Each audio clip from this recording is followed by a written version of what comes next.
अस्सलामुअलैकुम गाइस, मैं हूं Farwa. Welcome to sister world. चले आज मैं आपको लेके चलती हूं कराची, जहां मेरे साथ हुए बहुत मज़ेदार वाक़ये। स्टार्ट में अम्मी और मैंने थोड़ा मज़ा किया, फिर उसके बाद मेरी मोहब्बत ने दस्तक दी। जैसे लोग चाय लवर होते हैं, कोल्ड ड्रिंक लवर होते हैं, फूड लवर होते हैं कि जब तक वो खाए नहीं उनको सुकून नहीं आता, वैसे ही मुझे उल्टी ना हो तो मुझे सुकून नहीं आता।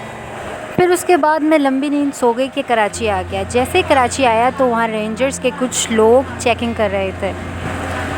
वो एकदम मेरे पास आए और उन्होंने कहा कि बीबी तुम पिक्चर खींच रही हो। मैंने कहा नहीं सर, मैं पिक्चर नहीं खींच रही। उन्होंने मेरा फ़ोन लिया और चेक करना शुरू कर दिया, और जब मैंने अपना मोबाइल वापस लिया 5 मिनट बाद तो उन्होंने मेरी स्नैपचैट डिलीट कर दी थी और मेरी गैलरी की कुछ चीज़ें डिलीट कर दी थी। उसके बाद मैं अफ़सोस में बैठी रही क्योंकि मुझे अपना पासवर्ड याद नहीं आ रहा था। फिर एकदम अल्लाह का शुक्र याद आ गया। फिर जहाँ हमने पहुँचना था वहाँ हम पहुँच गए। फिर सुबह हुई, सुबह हम अपने अब्बू के साथ हॉस्पिटल गए क्योंकि उनका चेकअप था। फिर अम्मी और मैं बोर बैठे हुए थे। मैंने कहा अम्मी आए आपकी पिक्चर खींचूँ। फिर वेट कर के मेरी अम्मी को नींद आ गई।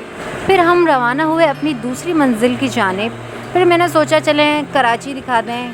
और क्या आपको पता है कि कराची को सिटी ऑफ ब्रिज कहा जाता है। और कराची का मौसम बहुत दिल नशीन हो रहा था और हल्की हल्की हवा चल रही थी और बारिश भी हो रही थी। फिर हम अपनी दूसरी मंजिल पे पहुँचे और मैं और अम्मी बैठ कर थक गए। फिर हमने सोचा कि कुछ खाया जाए क्योंकि पेट में चूहे दौड़ रहे थे बहुत ज़्यादा तेज़। और अगर आप चैनल पे फर्स्ट टाइम आए तो सब्सक्राइब करना मत भूलिएगा। फिर यहाँ बहुत अच्छा व्यू आ रहा था। मैंने कहा अम्मी चले आपकी एक पिक्चर ले लें। फिर हम दोनों रवाना हो गए। फिर रात को मैं और भाई शाह खुरासान गए। वहाँ हमें बहुत मज़ा आया और यहाँ हमने बहुत सारी ज़ियारतें की। अलम था, जुलजना थी। बट यहाँ से जाने के बाद हमारे साथ एक वाक़या हो गया।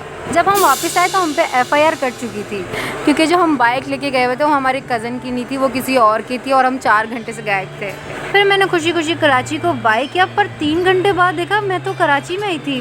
3 घंटे बाद हम आज़ाद हुए। अगर वीडियो अच्छी लग रही हो तो लाइक कमेंट शेयर ज़रूर कीजिएगा। अल्लाह हाफ़िज़।